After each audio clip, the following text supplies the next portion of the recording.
Kuzuzampo, welcome to Bhutan This Week, our weekly news magazine program with me, Sonam Pem. Our top stories this week. His Majesty the King graced the closing ceremony of the Parliament. Loan repayments deferred by one more year till June 2022. And Ngawang Namgyal selected as a wildcard entry for judo in the upcoming Tokyo Olympics.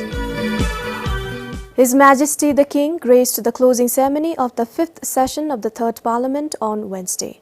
Her Majesty the Gyaltsen also graced the occasion.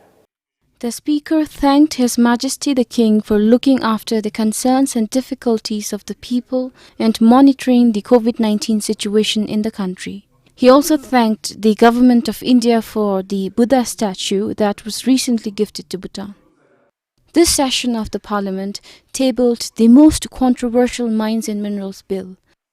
The Speaker deferred the bill indefinitely, much to the dismay of the Council members and opposition party. The Parliament also approved more than 80 billion item for the 2021 to 2022 financial year. They also decided to levy a customs duty of 10% on all goods imported from third countries, excluding gold and silver, alcohol, tobacco products and vehicles. The Goods and Services Tax Amendment Bill will be implemented from July next year. The House also allowed the sale, buying and distribution of tobacco and tobacco products in the country with 0% sales tax. The move was because of the continuous smuggling of tobacco products through the porous southern border and associated threats of importing the coronavirus in the country. It will be submitted to His Majesty the King for royal assent. Samtan Tolkar, BBS News. The National Assembly endorsed the National Council's recommendation to repeal and change 10 sections of the Tobacco Control Amendment Bill. The National Council, while deliberating the changes made by the Assembly on the bill, had made 10 recommendations of their own. In addition to the 11 sections repealed by the National Assembly, the National Council recommended removing some more sections. For instance, the National Council found that promoting public awareness on import limitation or examining any container or package that an official believes contains tobacco products were irrelevant. Now, with the amendment of the bill, individuals can sell, buy and distribute tobacco and tobacco products in the country. However, the government says they will come up with a set of rules and regulations for its sale and distribution.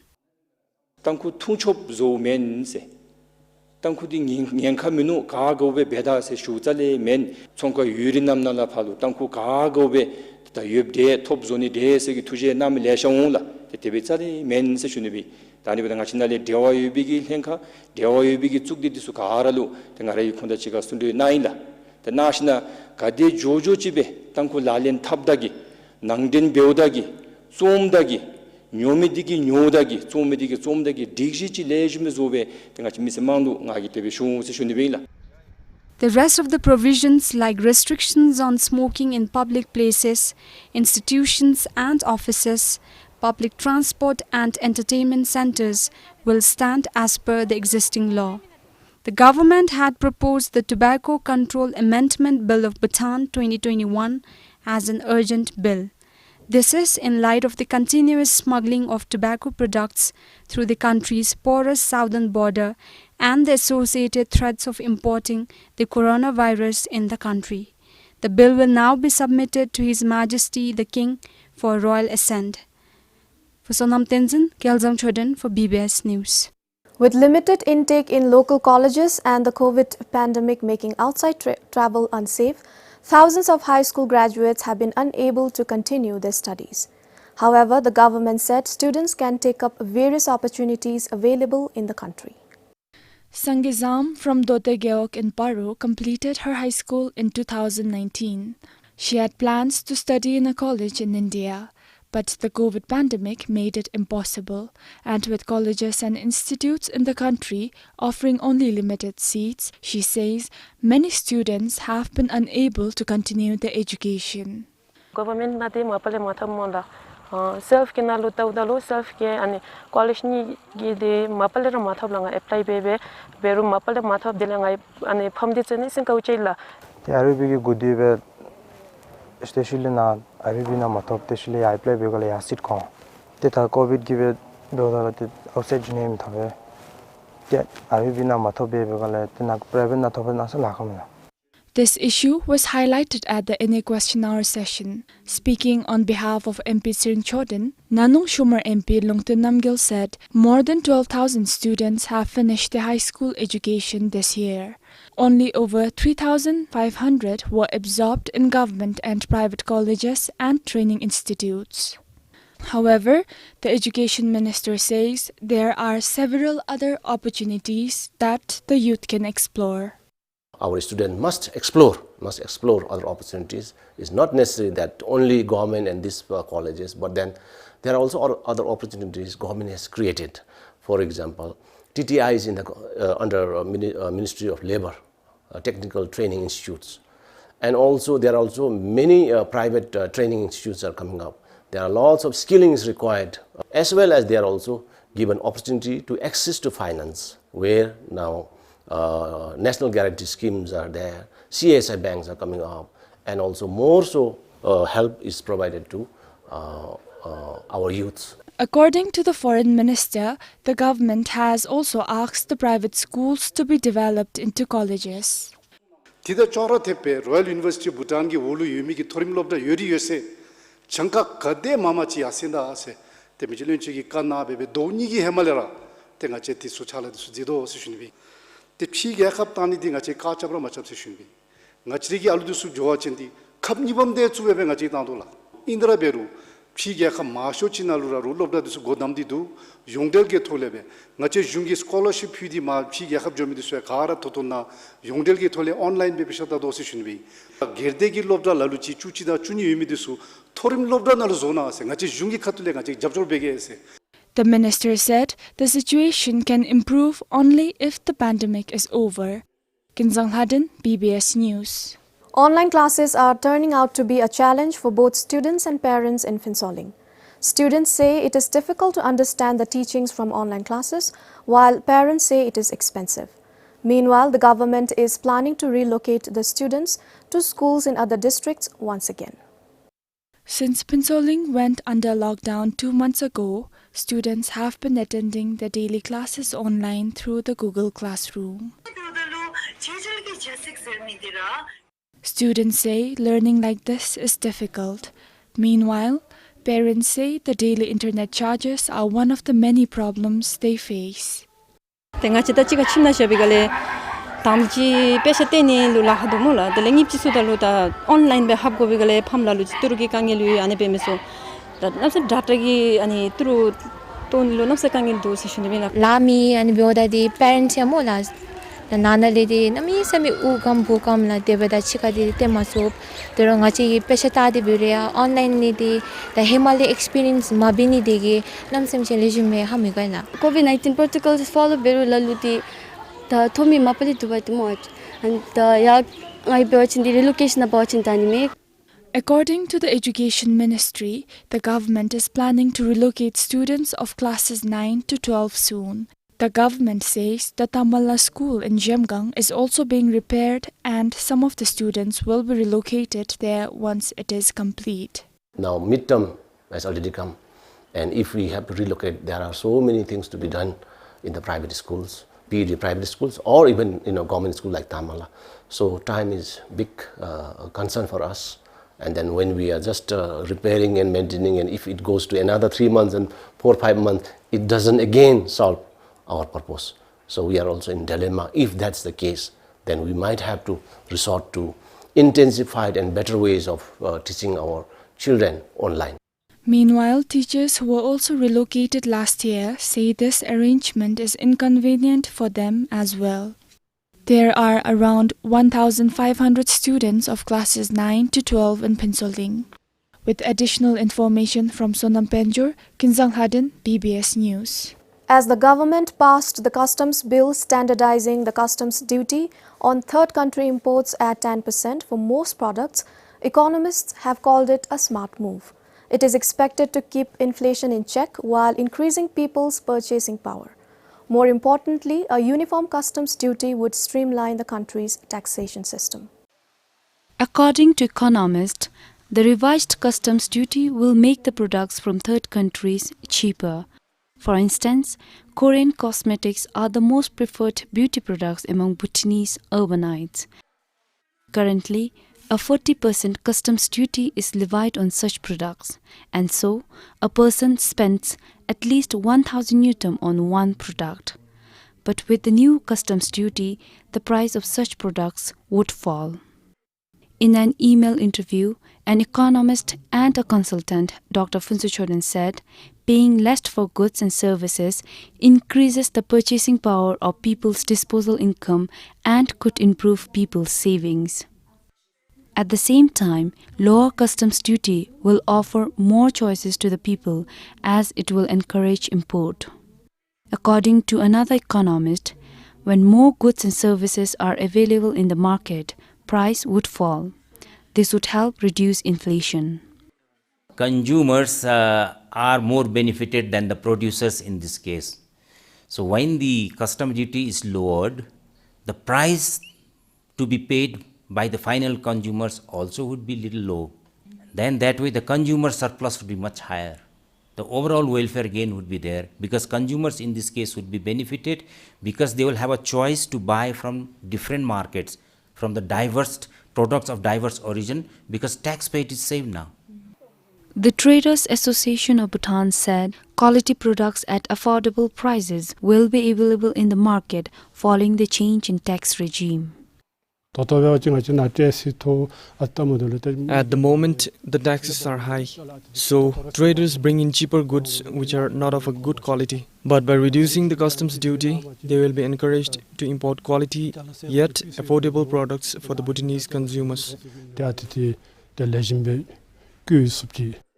At the National Assembly recently, the Finance Minister Namgesring said the country's existing multiple customs duty have been an administrative burden to the tax system. This slowed the efficiency in public service delivery. Besides, economists said the change in taxation will curb tax-based erosion, meaning manipulation of taxes.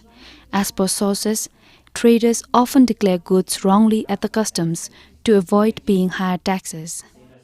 You know, so many trucks are lining up there in the checkpoints, delaying them and giving lot of opportunities for different kind of interpretations for tax officers at the field, and that will have preferential treatment to some of the importers based on your relationship. That opportunity is there.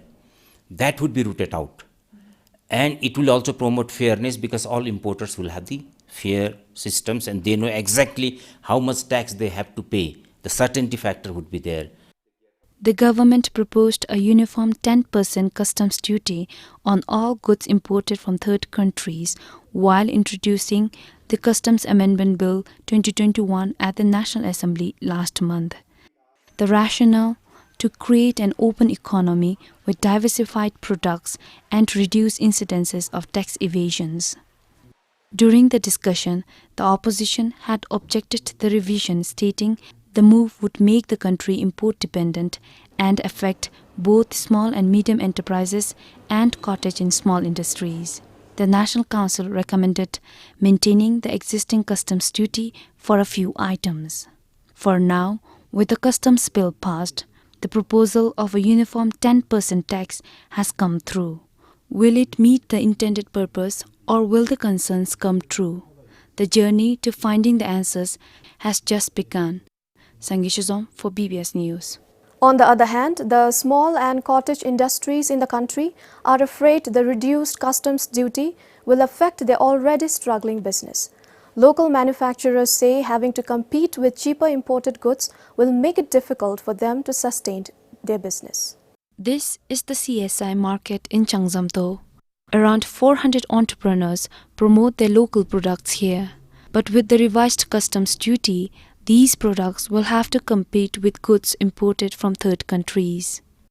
There will be a lot of traders who want to bring in products now. What will happen is if you walk in the streets of Thimphu, there is more foreign goods now than Indian good.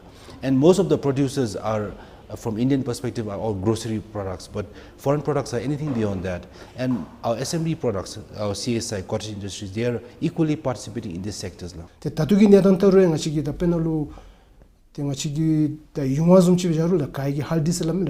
we look at the current situation, the turmeric products from agricultural groups in the villages are there.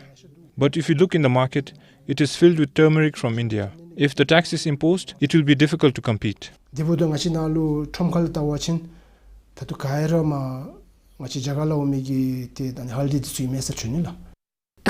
to the latest CSI annual report, more than 95% of the industries in the country are small and cottage scale. There are around 22,000 active licensed CSIs in the country, generating more than 100,000 job opportunities. Local producers say all of these will be affected. While presenting the bill at the Parliament, the government reasoned that the revised customs duty will benefit the small and cottage industries in importing raw materials and packaging materials. But the local producers disagree. Because raw materials are already exempted, so what makes us different after the customs duty import reduction? It's not going to, I don't think it's giving us much value, reducing the raw material and all that. What remains to be seen now is what the players of the cottage and small industry in the country do to stay afloat. Sangeet Shizom for BBS News. The loan repayments have been deferred by one more year. Individuals who have been affected by the COVID-19 pandemic can continue to defer their loan repayments till June next year. According to a press release from the Prime Minister's office, with the pandemic showing no signs of slowing down, some monetary and fiscal measures have to be continued. According to the press release, all loans sanctioned as of 30th June last year shall be eligible for the deferment of loan repayment for another year, from July this year to June next year. However, depending on the borrower's repayment capacity, financial service providers may prolong the loan term by postponed periods or up to 5 years to relieve the burdens of loan repayment on the borrowers. And regular repayments during the deferment periods, on the other hand, will be rewarded with incentives. In the case of project financing or business loans, the financial service providers may provide loans up to the loan-to-value limit of 100% of the collateral value, meaning the loan will be equivalent to the value of the collateral. However, the loan-to-value limit restrictions for housing and vehicle loans would stay unchanged. Close to 140,000 loan account holders were benefited from the loan interest payment support under Truk Kalpo's relief Kidu. Bimasaldun Singh, PBS News. To reduce carbon emissions, efforts are underway to convert the public transport in the country into an eco-friendly one. The government, along with the UNDP and Global Environment Facility, are replacing taxis that run on fossil fuel with electric vehicles. Charging stations are also installed at various places.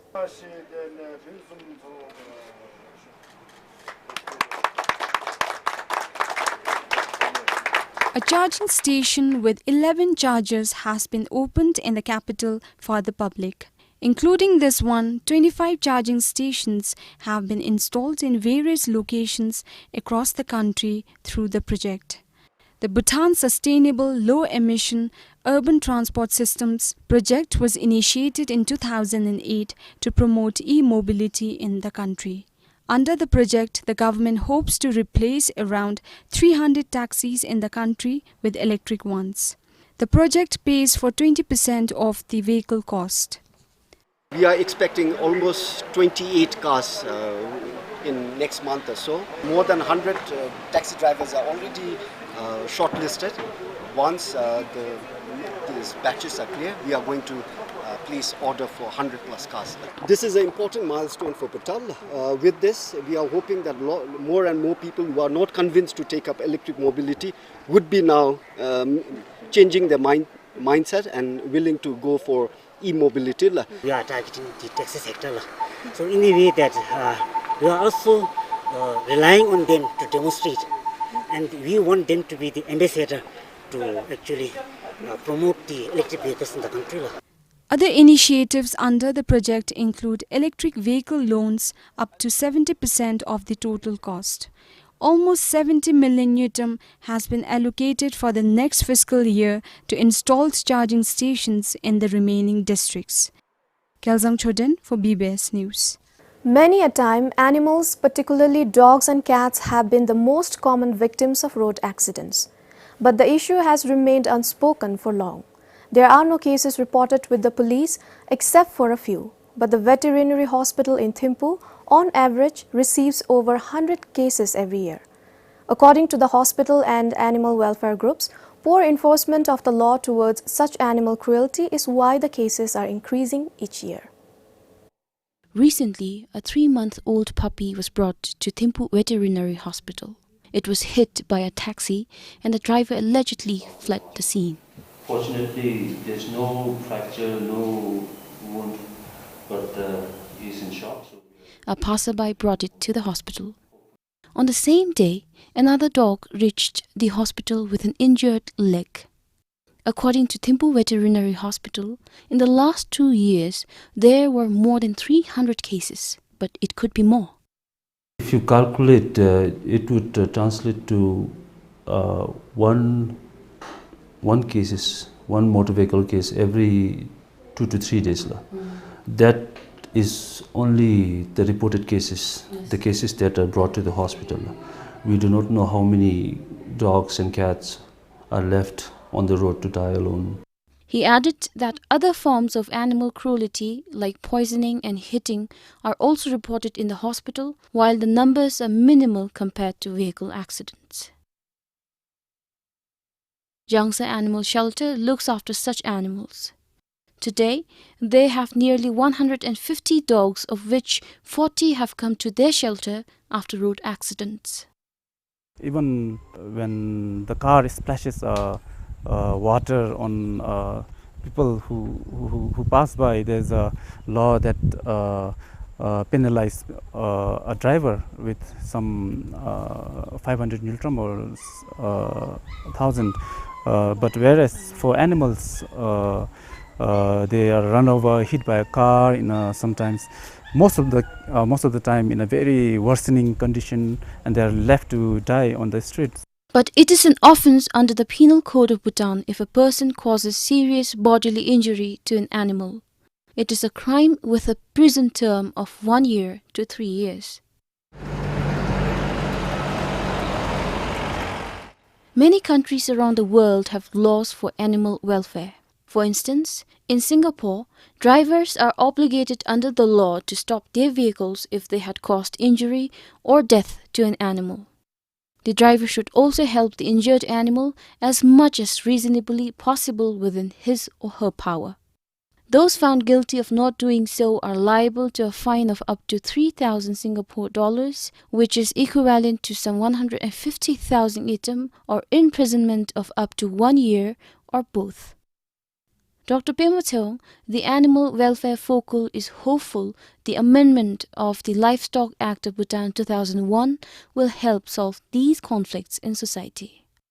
There were no visible penalties or punishment given to the defaulters. So this could be the flaws with the enforcement. And then maybe, I think Buddhist people by nature, they are quite compassionate. Even to the defaulters, they will say, "Kemi ishada mula." So next time, don't repeat like that. And then I think that's why things must not have gone to the relevant law enforcement agencies. However, things might change. Bhutan aims to achieve the vision of no free roaming dogs by 2030. While only time will tell what kind of laws will come to protect these animals, it is evident that many would end up as roadkill until then. Sam Tendolkar, PBS News. Judo will be one of the sports Bhutan will be taking part in the Tokyo Olympics this summer. 23-year-old judoka Ngao Namgyal will represent the country as a wildcard entry. Currently, he is undergoing training in Thimphu. Ngawang was one of the country's 3 judo medalists at the South Asian Games in 2019. Bhutan will also participate in shooting, archery and swimming. The Tokyo Olympics begins later this month. That's all for this week. Thank you for joining us.